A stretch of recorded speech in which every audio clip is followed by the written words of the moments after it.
150 years of colonial influence left the vast landscapes of Africa with a fragmented and aging infrastructure that struggled to meet the demands of the 21st century. This stagnation ended when a new wave of industrial development, driven by Chinese engineering and advanced technology, initiated the construction of a massive railway system across Kenya. Why would an external power invest billions of dollars into the heart of another continent? Global economic shifts usually require a catalyst of this magnitude. This project was not merely a local upgrade, but a complete transformation of the regional logistics network using modern standards never before utilized on such a massive scale in Africa. Kilometer-long viaducts now slice through difficult terrain with mathematical precision. One can notice how the elevated tracks stretch across the open savannas, allowing the local wildlife to pass undisturbed beneath the reinforced concrete pillars. It seems simple to lay tracks across a flat plain, but in reality, the geological diversity of Kenya required unique engineering solutions for every mile. But this is just the beginning. Tens of thousands of workers were mobilized alongside a fleet of heavy specialized machinery to ensure the project met its rigorous deadlines. The process is only gaining momentum as billions of dollars in capital are converted into physical steel and stone. One can notice the rhythmic movement of track-laying machines that align the standard gauge rails with a tolerance measured in millimeters. Over 480 kilometers of high-capacity rail were completed in just a few years of intensive labor.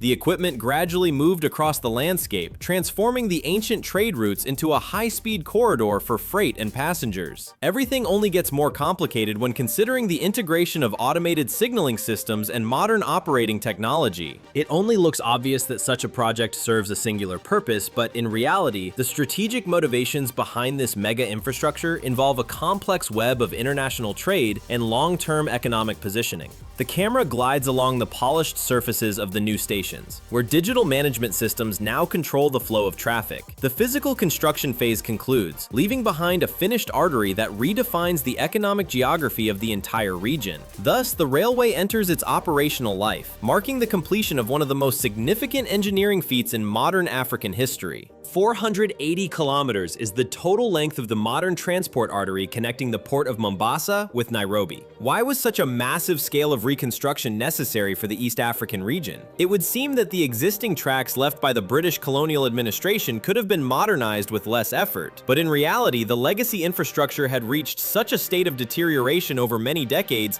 that trains moved with extreme slowness, and the cost of transporting goods into the interior of the continent became some of the highest on the entire planet.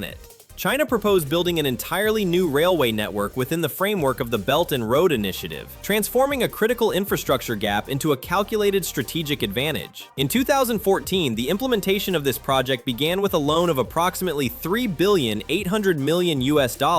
from the China Exim Bank. The state-owned China Road and Bridge Corporation took over the full cycle of operations, including engineering design, direct construction, and the deployment of all necessary technologies. One can notice how the equipment gradually replaced the old narrow-gauge tracks with a new standard gauge system. But this is just the beginning. The project moved at an accelerated pace, and in less than 3 years, the entire 480-kilometer section was officially opened in 2017. It is visible how Chinese locomotives now move along the tracks, supported by imported signaling systems and unified technical standards. This was not a simple delivery of hardware, as specialized workforce training programs were transferred alongside the physical infrastructure to ensure local operation. Everything only gets more complicated when analyzing the financial structure of the deal. At first glance, the investment of billions of dollars seems like a massive risk, but in reality, the focus remained on long-term strategy rather than immediate profit. The loans are designed to generate financial returns over many decades, creating a stable economic bond. Chinese companies utilize these overseas projects as a primary channel for exporting domestic steel, heavy machinery, and specialized railway technology to international markets. The process is only gaining momentum as supply chains become more deeply integrated. By constructing this line, the goal was the establishment of economic influence and a permanent geopolitical presence in a rapidly developing region. The camera glides along the modern stations that now serve as hubs for this expanding network. Thus, the infrastructure transformation concludes its initial phase, firmly integrating the regional logistics into a new global system. 472 kilometers.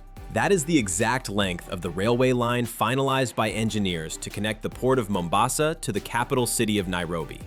Why did planning experts spend months analyzing the Kenyan landscape with satellite data and aerial survey aircraft? It would seem a direct path across the terrain would be the most efficient solution. But without a precise terrain survey using modern measuring equipment, the route would succumb to environmental instability and astronomical construction costs.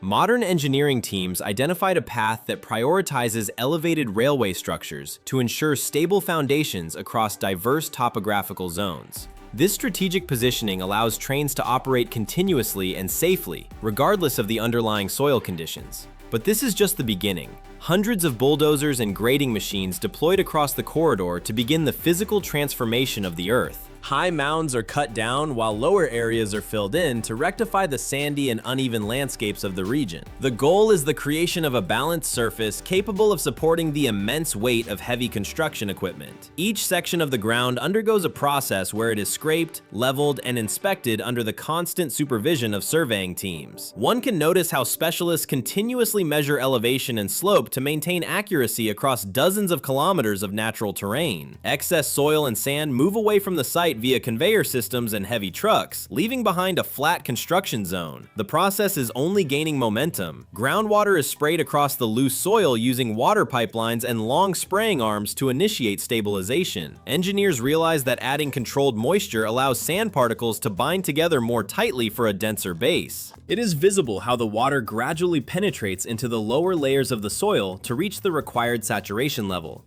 After the moisture is distributed, a technique called dynamic compaction begins. A steel weight weighing tens of tons is suspended from a crane and repeatedly dropped onto the surface. Each impact generates a powerful compressive force that locks the layers of sand and soil into a stable foundation. It seems like a simple process of dropping weights, but in reality, it is the only way to eliminate deep-seated instability.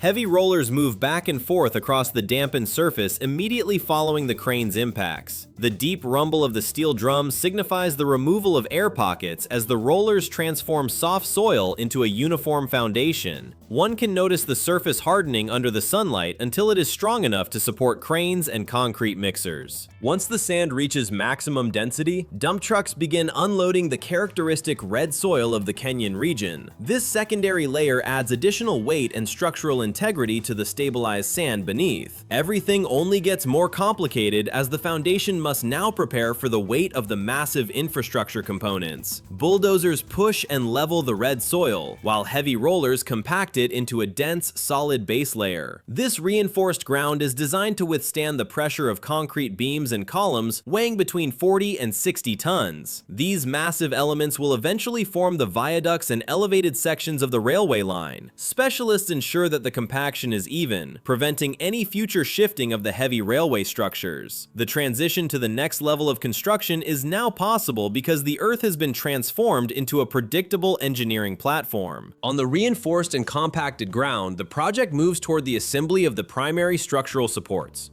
35 meters is the distance precisely maintained between the massive concrete columns rising along the railway corridor.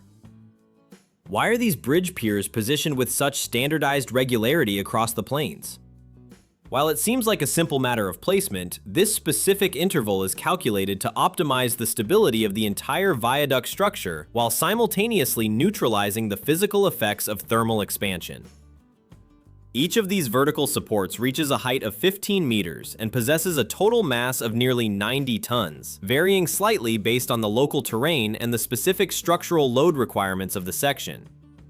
The construction process is only gaining momentum. Thousands of these concrete piers were erected using specialized slip-form molds, creating straight silver-gray rows that stretch toward the distant horizon. One can notice how the equipment gradually shapes the columns, which are heavily reinforced with high-strength steel to withstand relentless vibrations, high temperatures, and the lateral force of strong winds. At first glance, the alignment appears to be a simple visual line, but in reality, it constitutes a rigid framework designed to support the immense weight of the coming rail traffic. The fabrication of precast concrete box girders marks the transition to the next level. Inside localized fabrication yards, technicians assemble steel molds that span 30 to 32 meters in in length with millimeter precision. It is visible how workers position complex reinforced steel cages and intricate pre-stressing cable systems within these metallic forms before the pouring begins. High-strength concrete fills the voids, followed by the activation of industrial vibrators that force trapped air bubbles to the surface, ensuring the density of the material. But this is just the beginning of the girder's journey. Once the curing process is finalized, each girder, weighing between 70 and over 100 tons, is extracted from its mold and moved to the storage yards. These massive structural elements are produced in a continuous cycle to feed the installation teams at the front of the line. The process of connecting the spans begins when the girders reach the installation site. Heavy lifting cranes or specialized launching gantries, massive beam installing frames, maneuver into position to lift the concrete sections to heights of several tens of meters. One can notice how the gantry moves along the existing piers, serving as a mobile platform for the assembly. Each 30-meter girder is lowered into the gap between two bridge piers with a tolerance for error measured in just a few millimeters. The equipment gradually settles the weight onto the bridge bearings, where engineers temporarily secure the component. Everything only gets more complicated as the internal reinforcement is finalized. High-strength steel tendons are threaded through dedicated ducts within the body of the girder to be tensioned by powerful hydraulic jacks. This tensioning creates the necessary compressive forces that transform the individual spans into a single, continuous, and stable concrete structure capable of supporting high-speed locomotives. Following this, a specialized mortar or concrete grout is injected into the cable ducts, sealing the steel against the threat of corrosion. The next girder is lifted into place in an identical fashion, and the spans begin linking together like links in an enormous structural chain. In a span of just a few hours, a viaduct section stretching dozens of meters is fully integrated into the line. The elevated railway slowly takes its final shape across the vast landscape of East Africa, as thousands of these individual components are unified into a single path.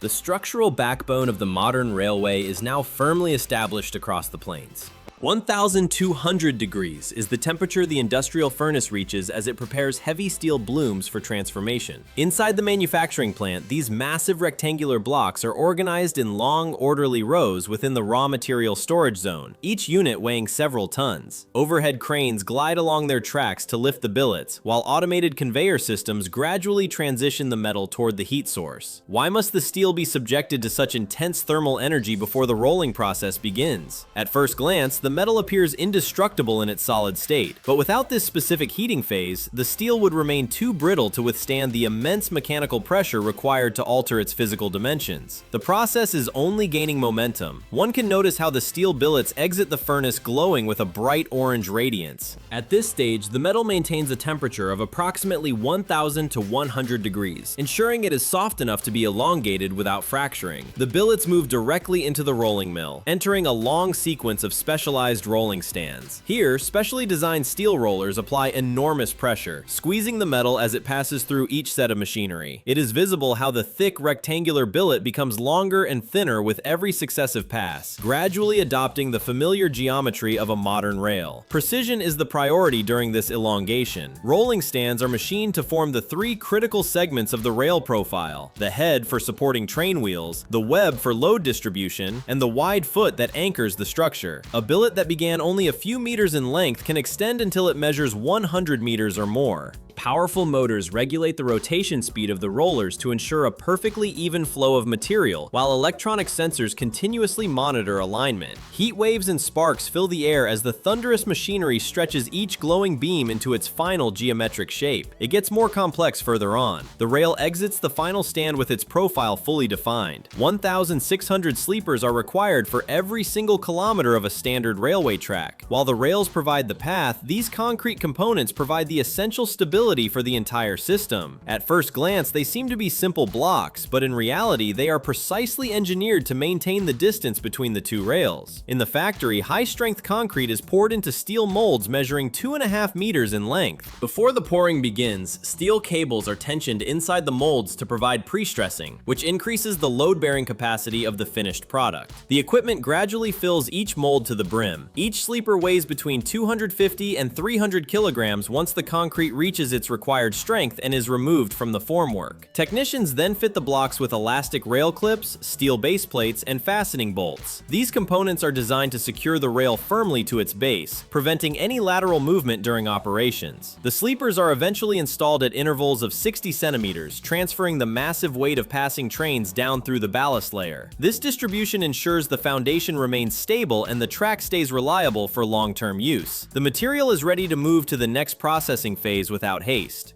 25 sleepers typically form the structural foundation of a single completed track module. Why is this specific number of components assembled on a dedicated platform rather than directly on the railway bed? Assembling individual parts in a controlled environment ensures that every anchor bolt and elastic rail clip is tightened to exact torque specifications, preventing any future displacement. This modular approach transforms separate elements into a single rigid unit capable of withstanding decades of intense mechanical stress. Long steel rails, often reaching lengths of 25 meters or more, are lowered onto steel base plates already integrated into the concrete sleepers. It is visible how the heavy metal rests precisely within the pre-measured grooves. The process is only gaining momentum. Workers drive anchor bolts into the sleepers, securing the elastic clips that will hold the rails in place against the lateral forces of passing trains. One can notice the crane hooks engaging the finished section, which spans between 12 and 15 meters in total length. At first glance, the assembly appears to be a collection of loose parts, but in reality, the tightened fasteners turn the module into a singular liftable structure. The equipment gradually hoists these modules from the assembly area onto transport wagons. Transition to the next level. Heavy cranes at the construction site lift each 12 to 15 meter section with a slow, controlled vertical movement. The rail sleeper structure hangs momentarily in the air before being guided by hand toward the prepared ballast layer or concrete bridge deck. It is visible how the base of the sleepers meets the foundation with millimeter precision. 472 kilometers is the total length of the railway line that must be aligned according to these strict standards. Why is the alignment process conducted with such extreme care during the placement of every module? Any deviation would compromise the standard gauge of 1,435 millimeters, leading to catastrophic wear or derailment at high speeds. Once the positioning is verified, the ends of the steel rails are prepared for joining. Everything only gets more complicated as the welding phase begins. Specialized electric welding or high-temperature thermite reactions are used to fuse the rail ends into a single seamless ribbon of steel. One can notice the intense glow of the molten metal filling the gap between two adjacent sections. This thermal fusion eliminates joints, which significantly reduces vibration and increases the overall durability of the permanent way. Hundreds of kilometers of rail and tens of thousands of sleepers eventually form a continuous infrastructure system across the plains. After the weld is ground smooth to a flush finish, the final inspection of the fasteners takes place.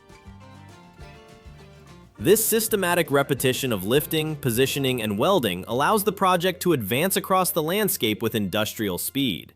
3 years of continuous engineering and construction were required to complete the Mombasa-Nairobi Standard Gauge Railway. The total investment reached approximately $3.8 billion, covering the installation of thousands of concrete pillars and massive earthworks. The process does not end at this stage. Final stabilization of the ballast and testing of the signaling systems ensure the line is ready for operation. The first train moves along the newly completed steel tracks, signaling the transition from a construction site to a functional transport artery. This massive engineering journey involves the integration of design, manufacturing, and heavy assembly into a unified logistical chain. The material is ready to move to the next processing phase without haste. Thus ends one of the key stages of steel production and infrastructure assembly.